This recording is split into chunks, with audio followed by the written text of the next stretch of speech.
What's good, YouTube, man? We back with another Monster Code and book reading, man. Part 5. Let's get it.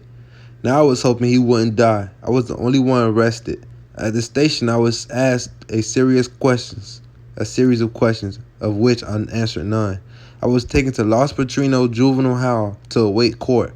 I was no doubt facing a camp term now, worse than Juvenile Hall, for the attempted murder which I hadn't even anything to do with. The strict code of the street held me, and I said not a word to anyone about who had really shot the blood. The hall, Juvenile Hall, was another territory to conquer, just like South Central, but all the sets now face to face, bunched together in units of 50. I met Crips who I had heard about, and others whose names I had seen spray painted on walls. I fought against the Bloods whose sets I had never heard of, and, of course, against those who were our worst enemies. I went to trial 3 months later. The game turnout was surprising. Along with my family, at least 15 of my homeboys came. All were full gear, Garrett's gang clothing, clothes and hats of actual uniforms. On the side of the Bloods also came in full force and full gear. Tension ran thick, though the courtrooms as stare of hatreds were passed back and forth. I was told after the first day of court that a shoving and shouting match had taken place in the hallway outside the courtroom. My homeboys had to serve as bodyguards for my family. On my next court date, I was released into custody of my mother, pending trial proceedings. During my next scheduled court date, 3 gangs filled the court: the Crips and the Bloods and the LAPD Crash Unit, Community Resource Against Street Hoodlums. The atmosphere was tight with rage that just ran just below the surface, and this is where I began to grasp the meaning of low-intensity warfare. I couldn't believe how personal the Bloods were taking this. After all, their homie was shot legally, that is, within the unspoken but general known guidelines of gang warfare. He was fired on in a free fire zone. This area, as I explained above, was contested. We had gotten numerous reports of blood sightings. He had just happened to be the first one who got caught. And now here we were, taking the war off the streets and into the courtroom, where neither of us had experience to win. But blood after blood testified to my shooting of their homeboy. All lying, of course. The final witness was the victim himself. He was thin, wearing cornrow braids. His would-be testimony would be to seal my fate. After the prosecution asked him to convey the events of that day and time, he was asked if he saw the person who had shot him in the courtroom. Silence, and then, "No, he ain't the one who shot me." "What?" The DA couldn't believe his ears. Murmurs filled the courtroom as his homeboys whispered their disbelief at his honesty. Snickers and taunts came from our side. I sat still and just looked at Mike, who stared back without a semblance of hate, but with a sort of remorse for having put me through this. The judge gavel struck wood. Case dismissed. I stood still, looking at Mike, who was dismounting the witness stand. "Tell Trace," Mike whispered as he passed me, "that I'll see him on another time." I said nothing, turned and fell into step with my crew. That night, I led an initiation party into family hood and dropped 2 bodies. No one was captured. That boy get back gang. My relationship with my mother soured continuously as I withdraw deeper and deeper into the streets and further away from home and school. My 6th grade graduation was my first and last. Actually, it was the last time I ever seriously attended school for academic purposes. My homeboys became my family. The older ones were my father figures. Each time I shot someone, each time I put another gun on the set, each time I successfully recruited a combat soldier, I was congratulated by my older homeboys. Every gang member is responsible for bringing guns into the game. We used to break into neighbors' homes and steal their weapons. Now with the influx of narcotics and overseas connections, guns are brought by the crate. And when I went home, I was cursed for not emptying out the trash. Trash? Did my mama know who I was? Apparently not. Then I continued to campaign hard, but we couldn't transcend that first stage of reputation. Today is twice as hard to break through because there are so many competing factors. The Crip and Blood community have grown to astronomical proportions since the 70s. The police have a vast array of laws and techniques to curtail the bangers' growth, and of course, there are narcotics. Everyone wanted to be rich, and no one wanted to go to war. On February 14, 1979, when I was 15, I was captured for assault and an auto theft. I took a car from a man by striking him over the head. Too drunk to drive, I hit every car on the block in my attempt to flee the area. The last and final car I struck was a Cadillac. Once I slammed into the car, the rear of the Cadillac, the bumpers must have got caught because then I couldn't move the car or get out or move in reverse. As I exited the vehicle, I was surprised to practically see the whole block chasing me. Actually, it turned out just to be the owners of the cars I had hit. I'm certain the chase closely resembled a lynch mob in pursuit. Because the chasers had sticks and bats in their hands and were initially all running together in a tightly held group. But as I began to accelerate out of fear and youthful energy, their group dwindled to two. Both men were quite intent on catching me. I continued to run. However, at top speed, falling further and farther behind, they cursed me and swore my death upon capture. I struggled, and luckily I had taken the vehicle not far from my home. I lived on 69th Street, and I had taken the car on 66. Therefore, my run was not that far. Rounding the corner onto my block, I was elated to see that the pursuers were at least 4 houses behind me. I darted down the driveway in our next door neighbor's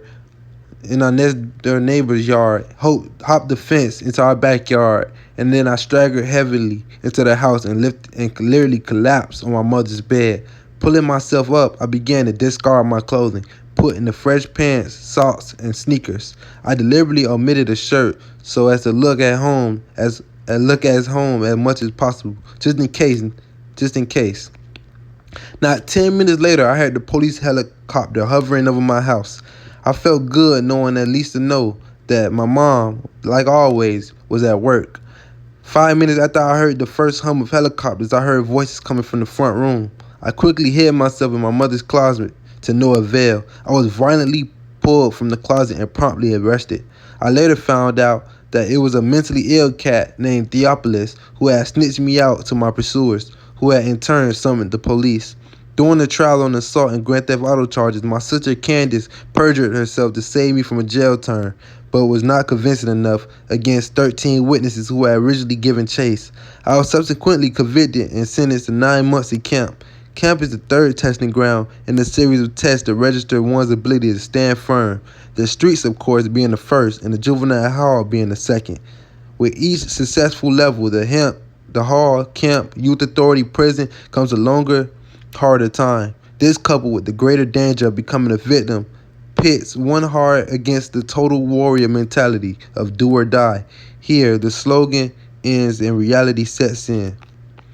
9 months later, I was released from camp, mums, and dropped off in the initial stages of a war that would forever change the politics of cripping and internal gang relations in South Central. Although my camp term lent prestige my name, it did little to help me break through that desperately sought after second level of recognition. Crazy D, I had learned, was due out in December, so I just did odd jobs, word on walls, i.e., advertised, collected guns, and maintained visibility. It was during my stay in camp that my younger brother chose to follow me into banging and ally himself with the 8 Trays. 79 was the year of the Littles.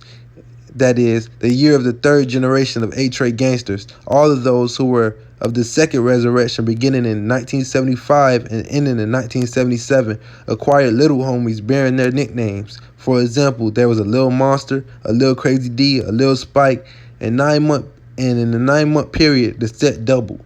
Meanwhile, the war between us and the rolling 60s was beginning to heat up.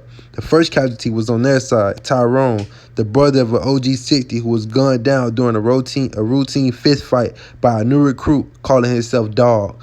The OG brother who had been killed wanted us to produce the shooter, but before a full-scale war broke out. The shooter, who few of us knew, as he was a new member, immediately went into hiding. We thus could not produce him, and our relationship with the 60s soured dramatically. Up until that point, only one of our homeboys had been killed, and his death was attributed to the Inglewood families.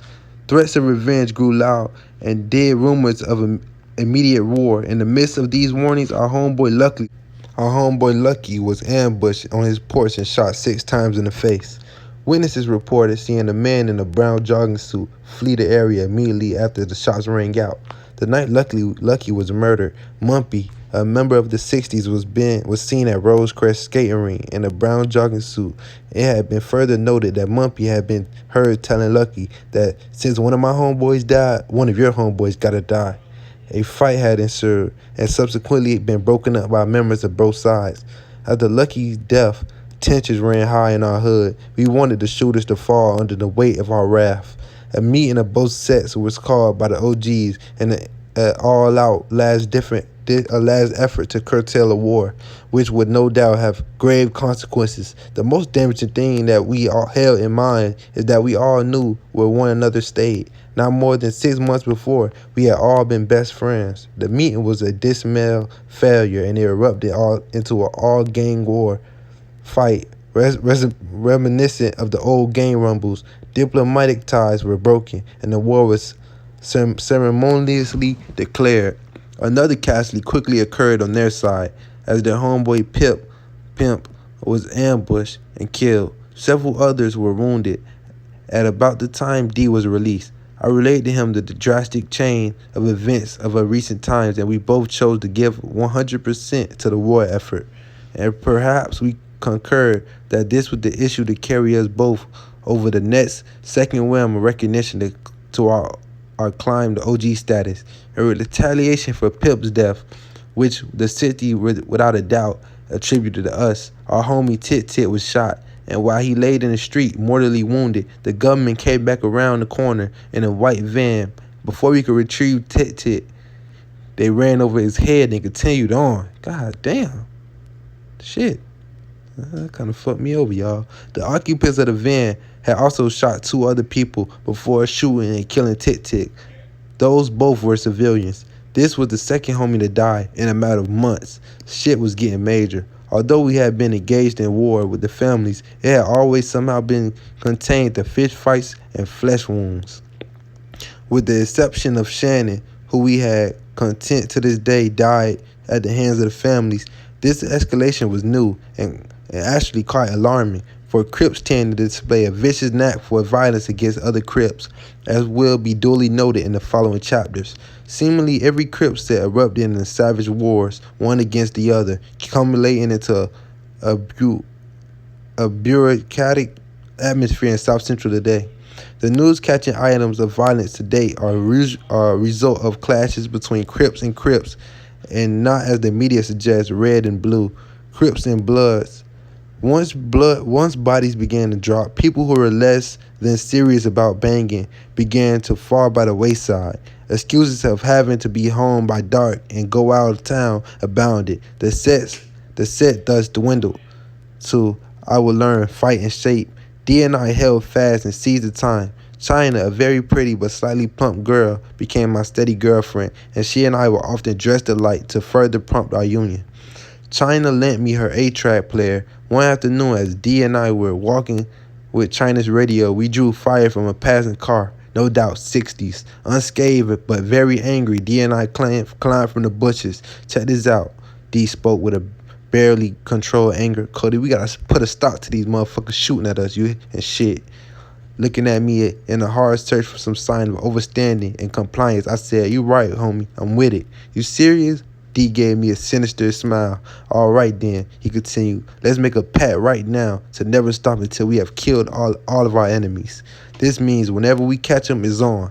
"All right, I'm serious, D," I said as I pledged my life to the 60s total destruction or mine, whatever came first. With that, I spun and threw China's radio into the air as an all-out gesture of total abandonment. The radio seemed to tumble in slow motion, twisting and twirling as my gang life up until that point flashed in vivid episodes across my mental screen. From graduation to this, blam, the radio hit the ground, shattered into 100 pieces, and the screen in my mind went blank. There was D in his hand extended. I reached and grabbed it and shook it with vigor. From that point on, the medium of my life would be exchange, or the medium of exchange in my life would be gunfire. Okay. All right, super savage. Chapter 2, Boys the Men. Trying hard not to come across too thuggish in front of China's grandparents, I sat stiff back, pretending to be interested in what with Ben China's. Oh, I actually read this motherfucking chapter on part 3. Y'all go back and watch part 3.